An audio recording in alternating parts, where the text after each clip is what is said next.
Good evening from Vietnam. Good afternoon to you, Chris. Thanks a lot for spending your afternoon joining our Inside Sharing and share your stories to our global audience. And on behalf of the listeners around the world, we want to say thank you to you.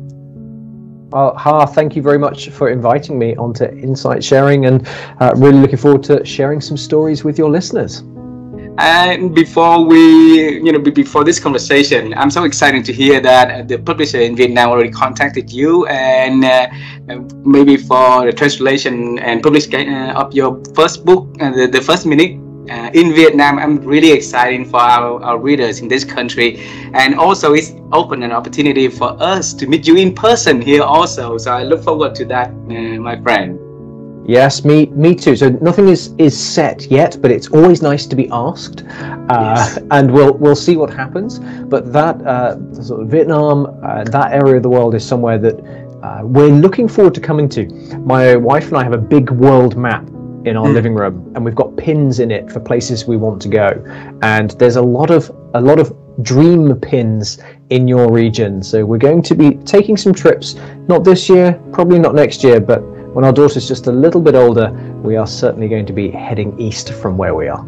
Wow, and by then you have a new friend, new family here. Okay, so if you, your wife, your family, or your friend decided to go to Vietnam and head into Ho Chi Minh City in the south, and I'm here, and let us know, and we would love to take you out to see how beautiful our country is. I will definitely take you up on that. Thank you. And for the little taste of our culture, it's very honored if we can have Chris to introduce a little bit about himself and the work he's doing. So can you do that for us, please? Absolutely. Hello, my name is Chris Fenning, and I teach communication skills. Now, what does that mean? Because it's a very broad area. I look at very practical ways to improve everyday common communication situations at work. Things like writing emails, having meetings, giving status updates, talking to executives, how to ask good questions in the workplace. Those are the kind of things that if we can get just a little bit better at them each day, our jobs are easier. And who doesn't want an easier job, right? Yeah. So I do this by writing books, delivering training, working with people one-on-one, coming into organizations and helping everyone from the intern up to the executive board. So if there's a particular communication situation at work that people are struggling with, I'd love to know about it, because I've either got part of a solution or I want to add it to my list and provide a solution just to make work a little bit, and communication at work just a little bit less painful. Wonderful, wonderful. And Chris, you have a wonderful career, a wonderful journey, and you're doing a wonderful works to help making work a better place for everybody, right? And then you introduced to us in less than 90 seconds, and that's not fair for our audience at all. So, so the purpose for this conversation is for them to know more about the journey that's taking you to doing the amazing work that you are doing. So let's travel time together and figure that journey out. Is that okay with you? Absolutely. I've got my time travel button ready. You let me know when to hit it and we'll zap back in time. Ready. So when I was little, Chris, I always wanted to become an astronaut. Okay, so wearing a jumpsuit and a suit and jumping in different planets seems very, very cool, right?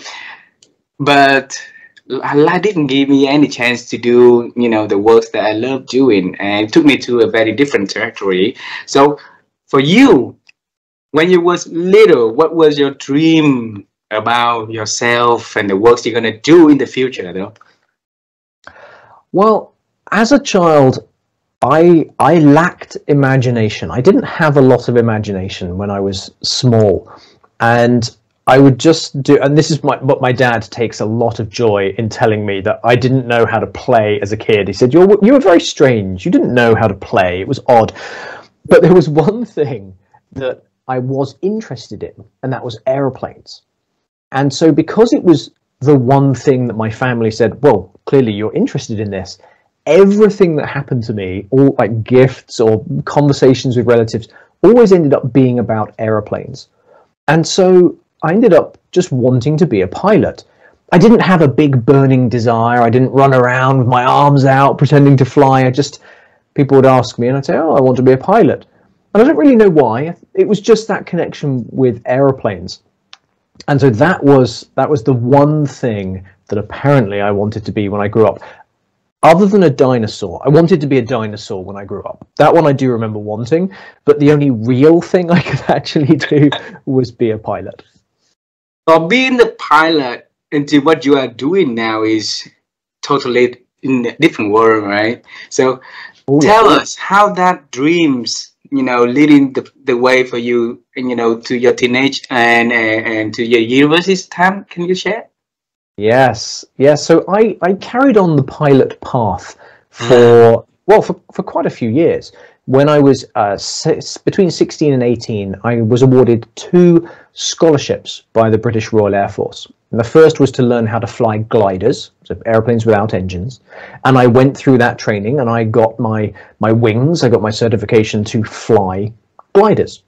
And then I got the second scholarship to learn to fly powered planes, and I started the training at a civilian airfield, but paid for by the Royal Air Force. And the goal was to get my private pilot's license and then join the Air Force.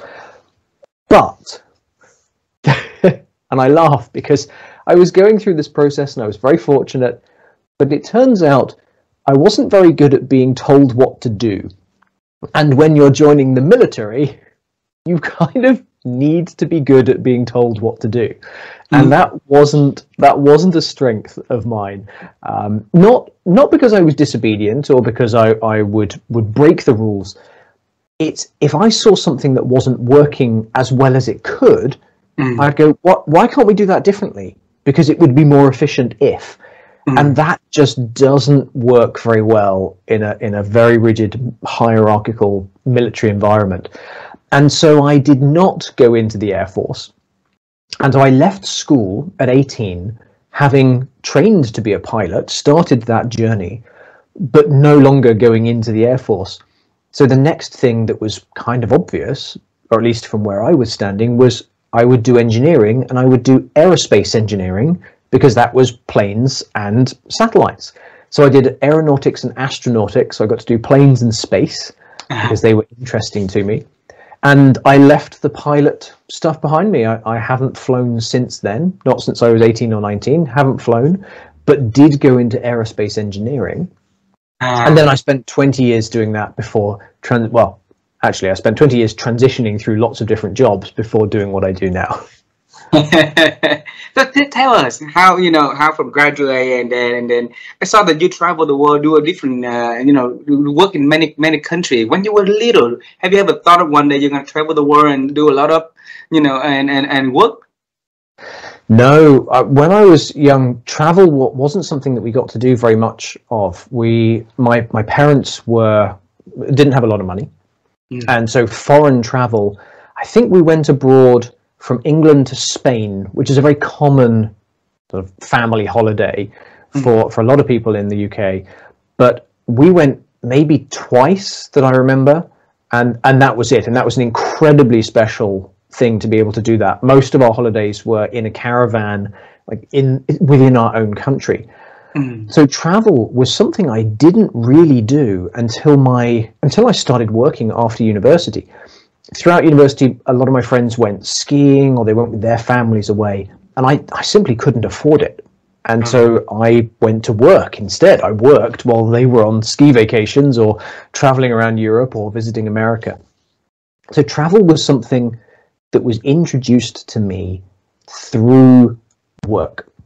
I left university and I joined a defense company, an engineering defense company, and immediately got to start traveling the world. And it was a really eye-opening experience, and something that I wasn't used to. I remember having to apply for a passport because I didn't have one. That was how little traveling I'd done. I didn't have a passport, and it was wonderful. So I started in these jobs that initially took me in Europe, but eventually took me to Taiwan, Korea, America, Canada, a lot of Central Europe, and just had the most incredible time doing a job. This was mostly for a telecoms company, actually. I'd worked in defense for 2 years, did a bit of traveling with them, and then I moved to a telecoms company and did a lot of traveling when I worked there. So in your room with the world map, how many countries already been tapped in that you and your wife had traveled together? Somewhere between 35 and 40. I would have to go and count. Wow. I've just added a new one though. I was in South Africa at the time that we're recording this. I was in South Africa last week, so new pins went into the board. But I think between 35 and 40 countries so far. One day Vietnam going to be on the list pinned. Okay. Yes. Yes. I will get to Ho Chi Minh City. Absolutely. If you get to Vietnam, no need to be in Ho Chi Minh City. Anywhere we fly there. So we love flying also. So Chris, so after 20 years of transitioning into what you are doing now, it means that there must be something in between that makes you feel the communication is something that needed. Okay, we want to bring you to that journey now. So tell us, since when it started?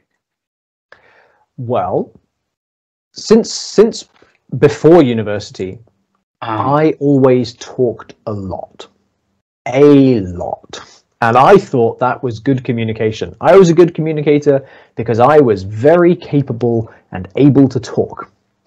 And for anyone listening, that's not what good communication is. Just talking a lot is not good communication. But it took me a long time to learn that.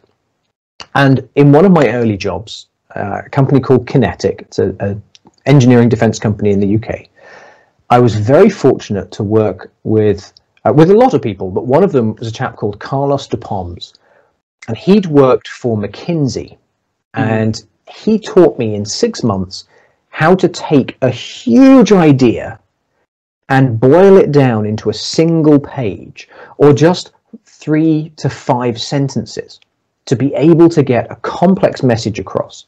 Now, most of this was in a sales type environment. We were bidding for big contracts. But the point was how to get a complex thing and make it simple and make it concise. And that was the moment that I really started my journey to understanding better communication. Then through the rest of my employed career, which was 20 years of employed with other people, I think I changed companies 6 times. I'd need to look that up, but around 5 or 6 times. And each time I started to develop my interest in communication, and I would learn from the best communicators around me. I would learn and study communication from various courses and programs.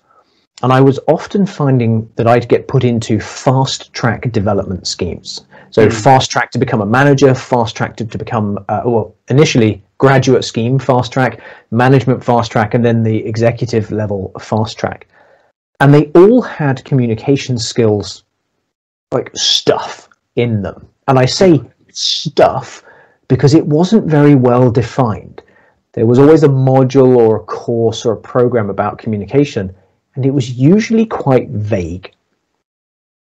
It wouldn't be, one of the pieces of advice we get given is to be a good communicator, you should be clear and concise. And I would sit there and put my hand up and say, okay, that's good, but how? And there was never an answer. It was always this fluffy, sort of vague, well, it depends, and well, you just need to say less and be on point, but there was never a real structure to it. And the engineer inside me was crying out for, give me a formula, give me a method or a framework. And eventually, that's what led me to write the First Minute. It's a literal framework for how to be clear and concise. Wow. We're gonna get into that first book in a minute, okay? I wanna see and a lot of our audiences want to know that engineer inside of you cried out, to figure out the equation that makes, human individual can communicate better. And then that made you into the path of researching and started writing your first book, The First Minute, right? So I want to bring you to the moment of realizing that formulation. Tell us what happened at that moment, please. There's a little bit of a story before that moment. So I was in a fairly senior position. I was no longer doing engineering. I'd been a project manager and a director of a project office. And then I started doing very large programs, merger and acquisitions, joint ventures, very high value things. This was in America. I'd moved to America by this point. And I was struggling with my career, with life, with family and work. Incredibly stressful job. New baby, wife who was traveling, no family support because they were all in Europe when we were in America.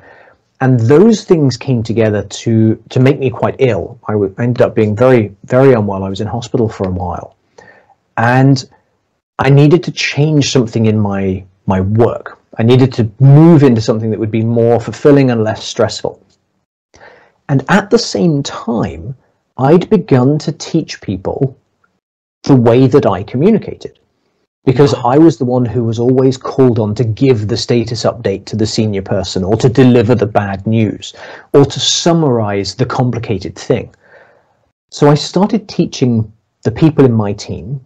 I started teaching my department, and then I ended up being invited to talk to a 300-person department in a totally different area of the business to teach them how to be clear and concise. So I was running these training events, and then I had this health issue, and my wife and I decided we wanted to leave America and go back to be closer to our families. Okay, we had a young daughter. And my best friend came up to me and said, "You should teach this communication stuff. And by the way, if you don't, I'm going to come and slap you every day until you do." And he did. He came and he bonked me on the head every day. And I realized that, well, I need to give this a go. And that was the moment. You asked what is the moment where I realized that there was a formula and started doing it. It was that moment. All these things came together.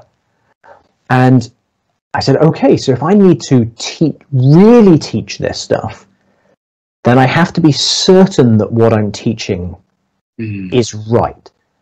Because there's a difference between helping people in my department and my company and saying, here's how I give good status updates, here's how I boil things down to their essence. There's a difference between that and putting something out into the world and saying, this is how you do it, and having complete strangers who didn't know my reputation within the company. And that was the point that I got really serious about getting the formula tight. Not just good, but really making sure that it was fully accurate. And so that was the moment. Wow. What's your best friend's name? Rob Olben. Rob Olben. Okay.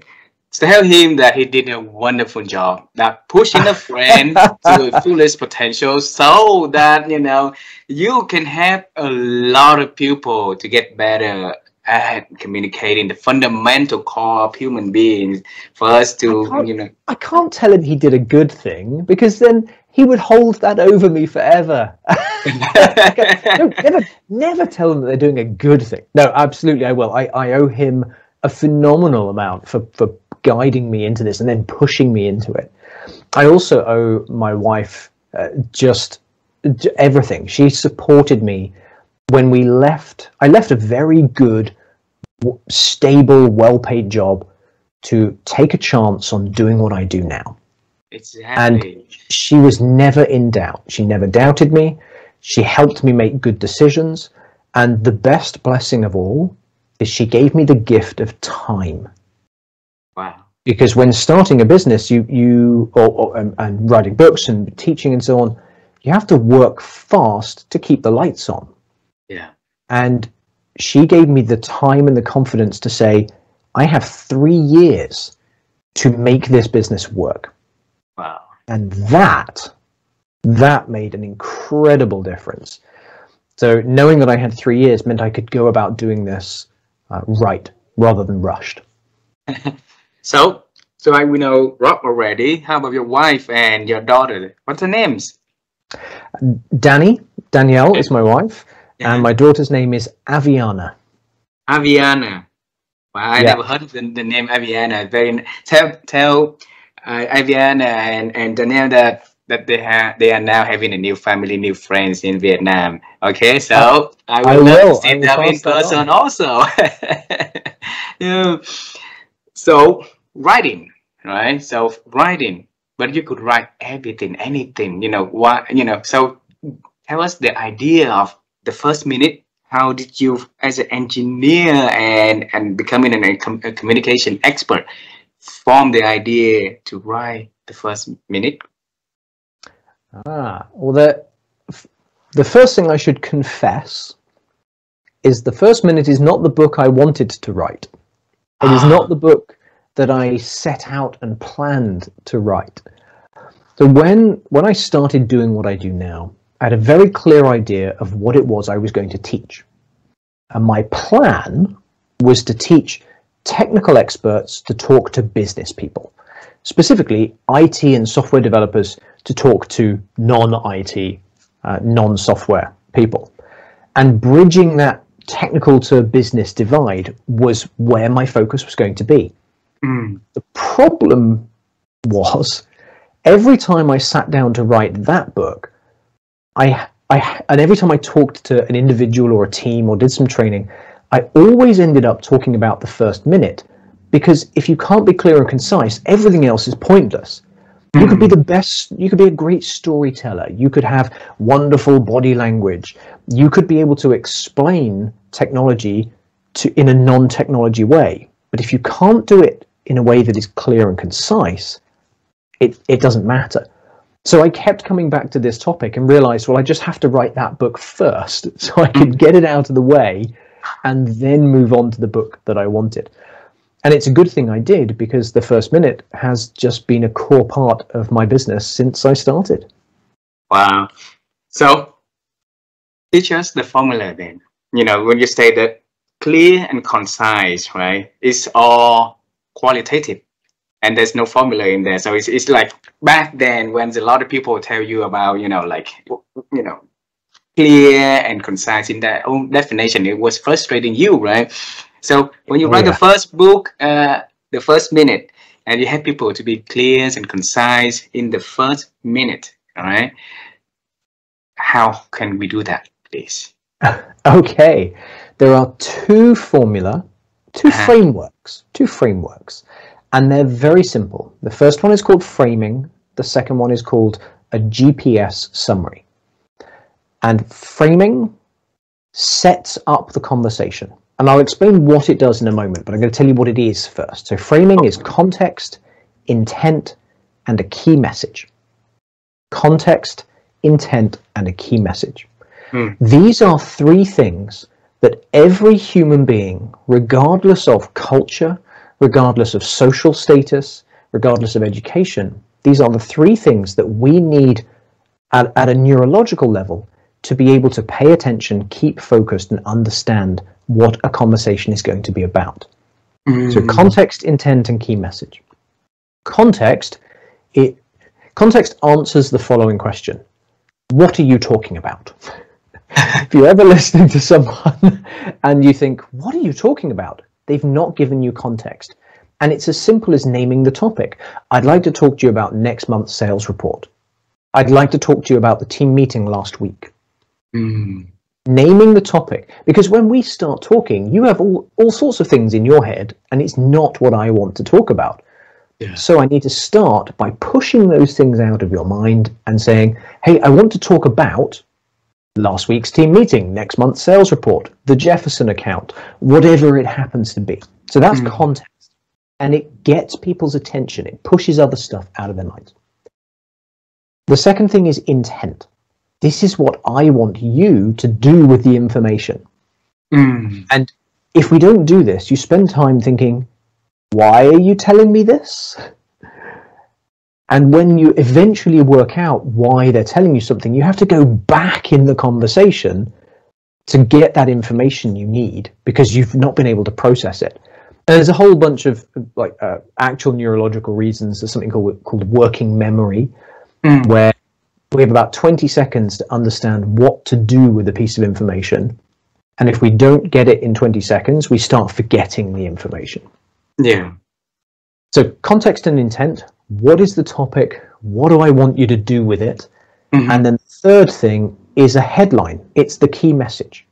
It's not the background. It's not all of the context and detail and information. It's the headline, so that you know how to interpret everything else that comes next. Wow. And then why did you name the book The First Minute? Because, and I went round in a lot of circles on this. When you title a book, the title is one of the last things that you do before it publishes. And it's because everything in the book relates to getting the first minute right. You need to do these two things, framing and often a structured summary in the first minute. Otherwise, the rest of the conversation, you're trying to make up for the mistakes that you've made. If you don't get the first minute right, you can waste 5, 10, 15 minutes, and you still have to come back and deliver this information in a way that people understand. So you might as well get the first minute right straight away. Wow. And then you say that you have to, every time you want to write a book, the first minute came up, so you need to write that book first before you move on and write something else, something that the book that you want. You have the new one just came out in 2022, right? I've had a few books, yes. In 2022, I had Effective Emails, which is, again, it's a guide and a structure for how to write emails that don't annoy people, and how to write emails that other people read and actually respond to. So if you want to get better replies and spend less time in your email inbox, Effective Emails is a series of formula and structure for how to do that. And then, is there any other one on the way coming? There was one that, as we're recording this, 3 weeks ago, I launched a new book called 39 Ways to Make Training Stick. Oh. And it's my shiny new baby. And I'm very excited about it. Let's talk about that one. 39 Ways Making Training Stick, right? Okay. Tell us, what is that book about? This book is exactly what the cover says. So the full title is 39 Ways to Make Training Stick, What to Do After Trainees Leave the Room. And it's a literal guide for each of the 39 ways for how you can choose, then design, and then implement methods to help people remember what they're taught. And this came about because in July, August last year, a number of my sort of co-trainers, I'm in a number of training and author groups, a number of them were talking about, what do you do to help people remember the training after you've delivered it? And so we started a conversation and realized that a few people did these things, and I did these 7 or 8 things, and someone else had 3 or 4 more. And I started to gather them together. And as the conversation went on, I realized that every single one of my corporate clients in 2023 and before that, every single one had asked me what I was going to do to help people remember the training. And they usually asked me before they asked about the price. So it's an important question. So with this, with my author group and my training buddies talking about it, and then realizing that it was an important question that I'd been asked multiple times, I thought maybe there's something in this. I also thought, wow, someone must have written the book on this already. There's going to be books about how to do it. And there is nothing. There's no simple, practical guide for trainers, instructors, people working in learning and development to say, what can I do to make this training stick?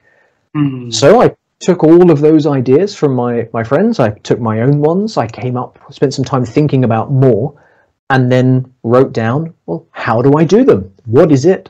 How does it work? And then literally how to build it, and then wrote an example or used an example that I already had. And I put it all together and I wrote the book. Wow. How could you open the reservoir of receiving concerns and problems from other all the time for you to come up with the solution and helping them to make the job better, make the training stick. Teach us how can we open that curiosity to obtain information and think about the solution. Oh, what a wonderful question. I don't think anyone has ever asked me something like that before. It's a really lovely question. So how can we all do it? So if I deconstruct my process, what I find is that if either I'm part of a conversation or I'm listening to people complain about something and talk about a problem, I'm only happy listening to the problem for a short amount of time before it starts to feel frustrating, because the problem exists, but what are we going to do about it? What can we do about it? What tiny little step can we take to make that problem smaller or less likely to happen or make it go away? And that is a natural part of how I think. But if anyone listening to this is wondering how to build that habit, it actually works nicely with the second framework in the first minute, which is a goal, problem, solution framework. It's how you can summarize complex things. It's how you can talk about lots of different topics simply. We all have a goal to achieve something. It might be huge sales targets for a company. It might be, I have a goal of sending an email to someone by the end of the day. They're all goals. And we face problems in achieving those things. And the work that we do is finding, building, and reporting on solutions to those problems. And that way of thinking helps me when we get stuck in those complaining conversations. People go, oh, this is a problem, and that's a problem, and then this is why it's bad. And those are only the first two parts of that framework. We all want to go home on Friday, but the problem is there's so much work and we've got this deadline. And everyone gets stuck in that problem conversation. Take a step further and say, okay, what is a solution, the solution? What are 5 possible solutions? What is a way we can make the problem slightly smaller? What can we do about it? And that's the mindset. Because once you start looking at what can we do, you'll be amazed at how many solutions you find. Beautiful, beautiful.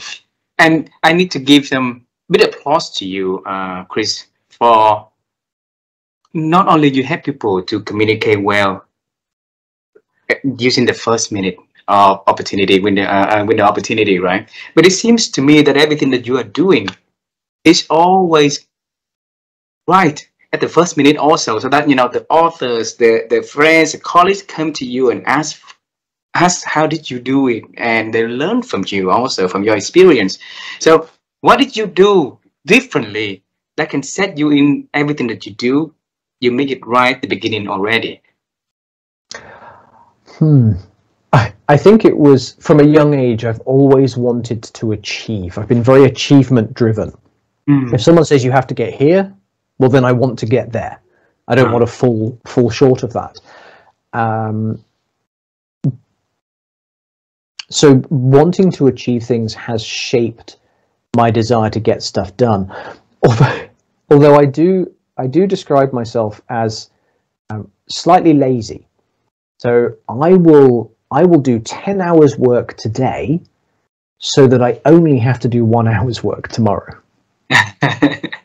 which is sort of a future laziness. Like I'll work really hard today because I just don't want to do this tomorrow. The problem is there's always something else to do tomorrow, so I end up being busy the whole time. Yeah. But I'm driven by an inherent desire to not need to do things. So, for example, if someone listening to this has in their job, if they have to report something and provide information to somebody, and they find themselves creating a report every week, and it takes 4 hours, what can they do? It might take 10 hours this week, but what can they do to turn that 4-hour task into a 1-hour task every week from now on? Can they build a template? Can they automate some of it? Can they find a way that someone else can provide information? Not not dodging the work, not making somebody else do it, but is there a way to automate, to use templates, to work on the efficiency of what they're doing? Because a little bit of extra time now will save you a lot of time every time going forwards. Was there anybody in your life, in your family, or like works, be a role model, influence in you in that way of thinking? My father was always a great, and still is, a great problem solver. He's a very practical man. He spent his life working with his hands, building things. He could fix practically anything. I have some wonderful memories as a child in his woodworking workshop, where he would create all kinds of things out of wood. We'd be driving along and through some woodland, and he would stop because he saw like the trunk of a fallen tree that he could then turn into all sorts of things, beautiful salad bowls, into furniture. He built staircases. He built the upstairs of the house. And his mentality was never to get flustered or excited, or he never showed his frustration. He always looked at a problem and just worked out what to do. And he taught me and my sister, you just take these small steps. You can't build a staircase in one go. You have to build it. You also don't build it one step at a time because it falls over. You have to build a frame and then fill in. And I think that's the key. It's rather than just taking lots of steps and not going in a particular direction, work out where you want to go. And then put in a scaffolding or a framework or a simple structure, and then you can start filling in the details within that structure to get what you're after. And go back to the 39 ways of making training stick, right? Is that the book for trainers, or is that also for the learners also, Chris? I wrote it for trainers, because if you deliver training, you should be thinking about what happens to trainees after they leave the room. That is something you can't afford to ignore that. But, and this has really surprised me, a lot of people have bought the book who don't work in training or learning and development, because they want to find a way to help their own self-improvement, and they want to find ways to make their own training, their own development stick. I mentioned I was in South Africa. I did a 2-week tour, lots of training events, and people turned up who weren't in the training, learning and development space. And one person came up to me afterwards and said, what I love about this is for every single training I go to in the future, I can ask them, what are they going to do to help me remember what they've taught? And they now have the answers, and they said, I feel better about asking that question. Wow. So did not expect that to happen. I don't think, it's certainly not like The First Minute, which is a book that anyone can get benefit from. But when you put something out into the world, people will find a way to make it work for them if it helps solve a problem that they have. Beautiful, beautiful. So why not 39? Why not 41?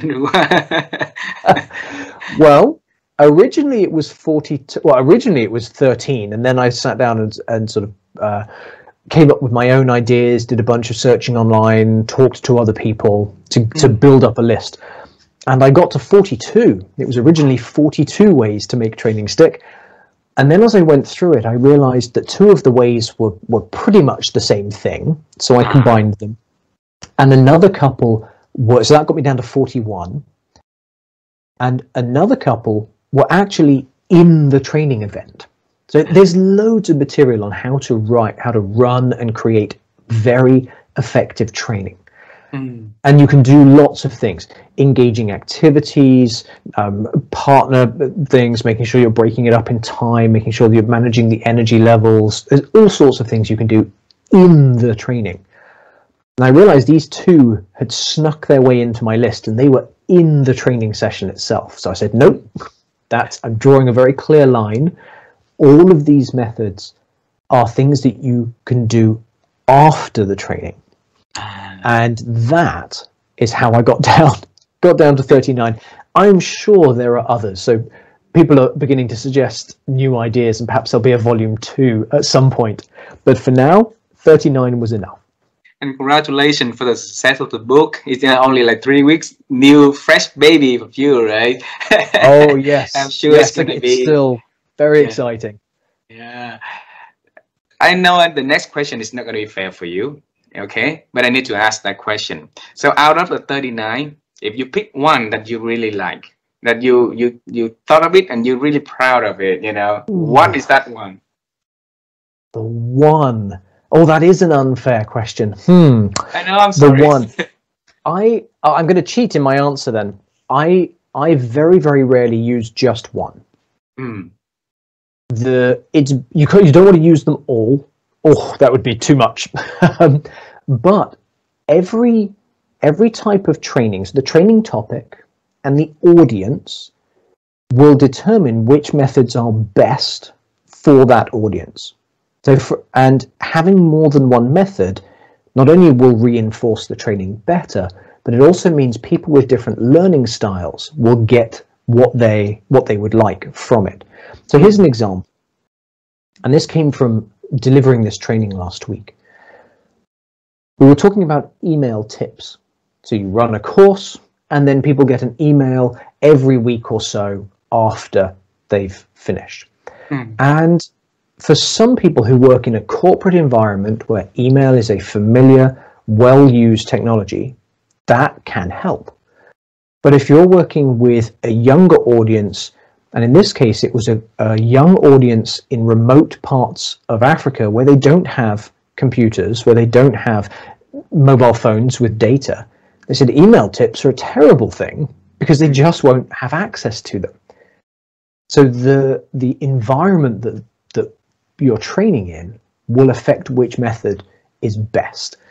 And for that group, it turned out that live in-person follow-up events would have been a better solution for that group.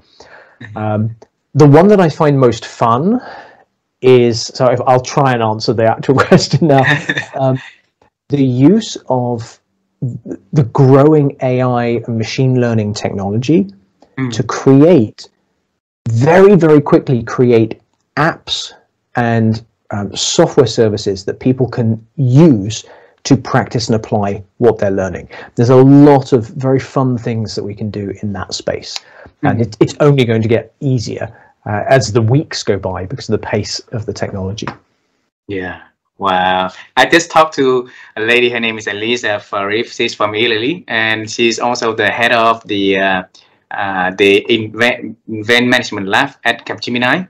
And then she shared a lot of cool things about AI that can help to improve, the world of works and making, like information stick for people through a lot of, maybe it's the two of you, when you guys connect together, it will be wonderful. I'll introduce you. Please do that introduction. It's always nice to be introduced to people where we can help solve a problem together. Yep. And I wanna ask about Danielle. When did she tell you that you have 3 years to prove that you guys that is worth it? Yeah. So I should clarify. She didn't tell me. It wasn't an instruction. She actually reminded me. She supported me in that. So when we were leaving America, this was the beginning of 2020.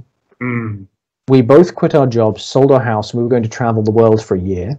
And then the world shut down, which meant we didn't do the travel. But that was the point at which I was going to transition into this work.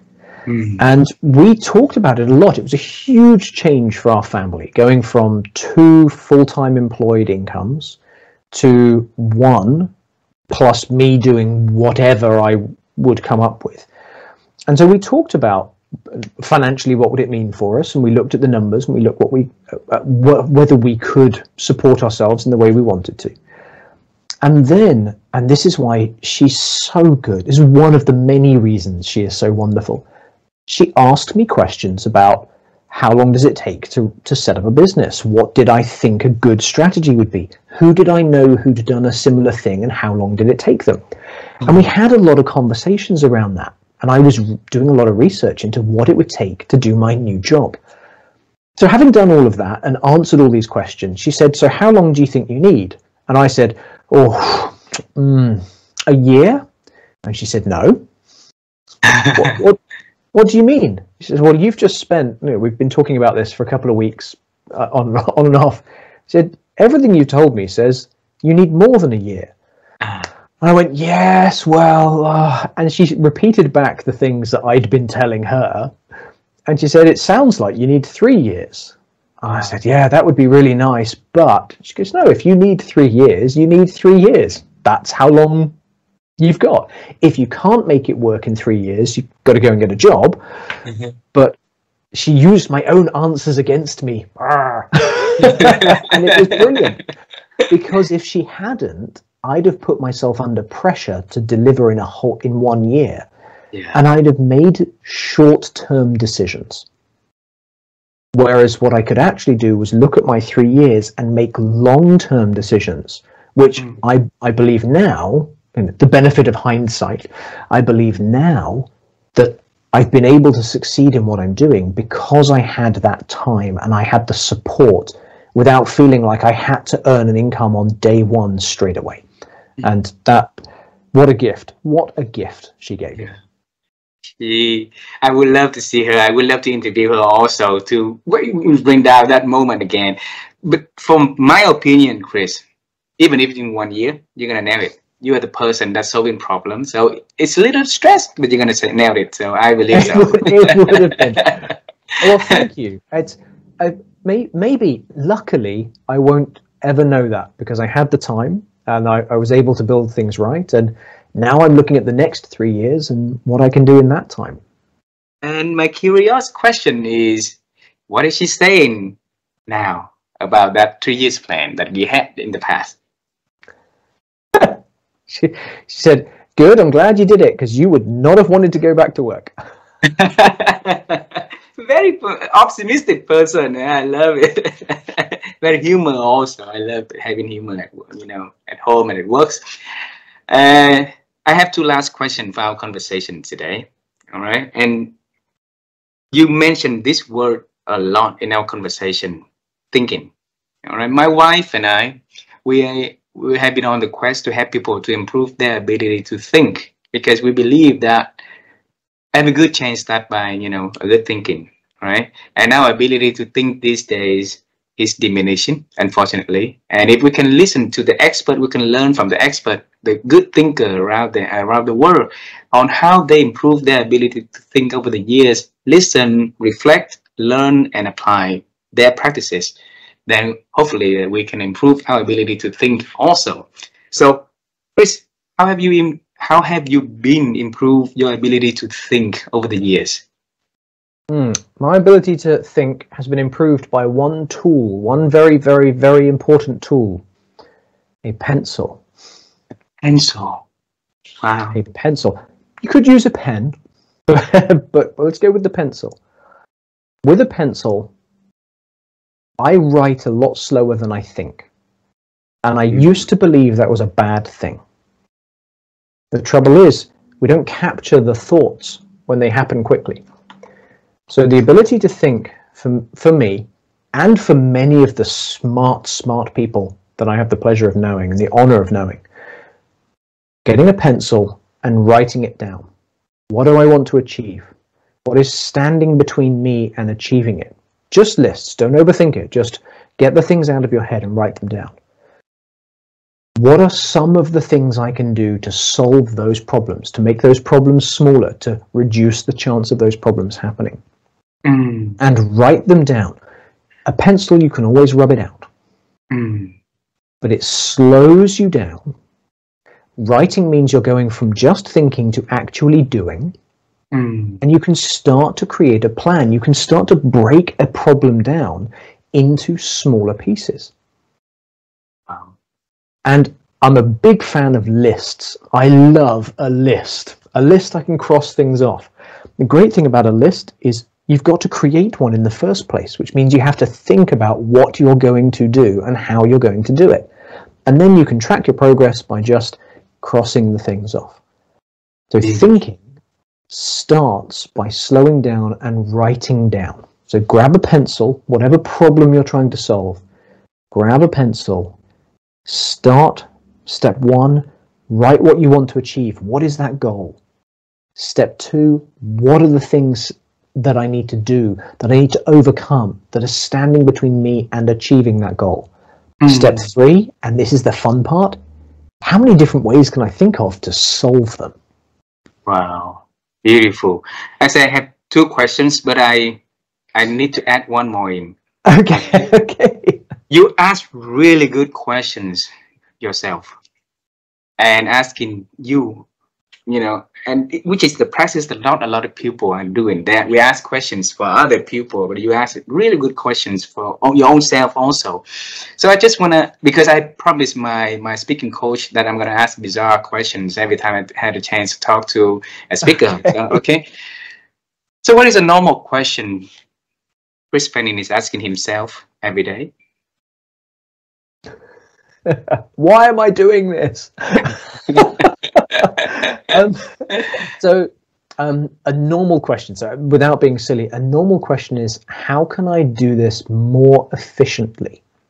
More efficient. And can I tell a little story to make this real? Please. So while I'm in this role and I have my own business, I don't work 60 or 80 hours a week. I used to. And now I'm doing my own business. I thought I would be working 60 plus hours a week because that's what culture has told us we need to do. But I wasn't able to because my wife has very fixed hours for her job. So I do the school drop-offs. I do most of the school pickups, most of the laundry. So there's a lot of things that I do, like dance classes and things during the afternoon after school. That's my role. That's part of my responsibility for having the ability to not work for someone else and just work for myself. That was part of the agreement I had with my wife.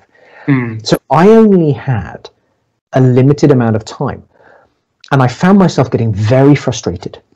Now, in case anyone's wondering where this is going, this is relating to being efficient, and this is the question I ask myself. So I found myself very frustrated. I'm starting my own business. I should be working really hard. I should be doing all these things, but I can't. It's so annoying. It's not fair. And I realized I had a choice. I could just complain about the problem, or I could find the solution. And so what I did was I worked out I have 28 hours a week that I can work. That's all I get without eating into family time or avoiding other responsibilities. So what can I do if I only have 28 hours and I can't get more hours? How can I do more in those hours? How can I be more efficient? And that's been the theme through my life. How can I make this better? How can we make this process more efficient? And what it led to were actually some things I teach and sell. I run a program for other people who want to write books and sort of want to be experts in their space, for how they can go from an idea and create 16 different types of content that they can use for social media, they can give away, they can sell, they can turn into books, they can turn into workshops and programs. And I found a way to reuse everything that I do, which means every half hour of work I do is half an hour that goes towards creating at least 16 different things, which means I've done 8 hours worth of work in half an hour. It's incredibly efficient. So that's the one question, is how can I do this more efficiently? Then you own the world for that book. You own the world for writing that book, to help them to make the best out of the time, right? So it's a work in progress. I actually have a draft of it. The irony is the book is quite long because there's 16 different types of content. So it's a really long book at the moment. I like very short books. So I'm working to get that down, but it's coming. Maybe write in the different volumes. So break it down into 4, so you have 4 volumes for that. That is a very good idea. It might end up being a series. Yeah. I like that. That's a really good idea. It's a very simple problem, very simple solution to the problem I had. I like that. Yeah. And this is why we need to talk to other people. It doesn't matter how good we are in our own field. One conversation, one sentence from another person, and you think, oh yeah, that's a really easy, obvious solution. Why don't I do that? So thank you. Yeah. The last question, Chris, is about the future. So we know that you want to become a dinosaur when you were little, right? Yeah. And you want to become a pilot when you were, and then that dream of being a pilot took place into your years later, and now you become an author, famous to help people to communicate and get better at communication. It's the fundamental core, like of human beings. I always believe that, So it's not fair we don't talk about the future a little bit. Okay, so is there anything that exciting you are working on you want to share with us so that we can celebrate with you in advance? Ooh, I've got about 5 books that are partly written, so there'll be a lot more books coming soon. The next most exciting thing is this is a working title. Earlier on, I mentioned that the title is one of the last things that comes out of a book. But I'm working on something. I'm finally working on the book I originally set out to write, the one about bridging that expert to non-expert. And it's called currently Relevant, Relatable, Jargon Free. And it is a framework and a guide for how anybody can talk about their area of expertise, and they can talk about it in a way that everybody else will understand. Wow. Congratulations first is to really working on the book that you set out to write at the beginning, right? And that's really helpful for a universal book like that to help, everybody at every job doing the works that they are doing can explain what they are doing in a minute for people to understand also. Yes. So thanks. I look forward to reading that book, Chris, and thanks again for being so nice to spend your afternoon joining our show, sharing your amazing journey with a lot of beautiful advices that we can, I and the audience will reflect and learn from. And I love to meet you and your family in person. Put it into the bucket list and let's make it happen. Yes, the pin is in the map. We will definitely make it happen at some point. So, it has been wonderful talking with you today. Thank you so much for having me on the show. Thank you very much. Thank you very much. Say hello to Danielle and Ariana, right? Ariana? I will do that. Yep, I absolutely will. And make sure you say hello to Bob for me also. Yes, I'm going to call Rob after this and let him know that I've been talking about him. And bye-bye, my friend. You have a wonderful afternoon, okay? Thank you. Bye. Thank you. Bye-bye.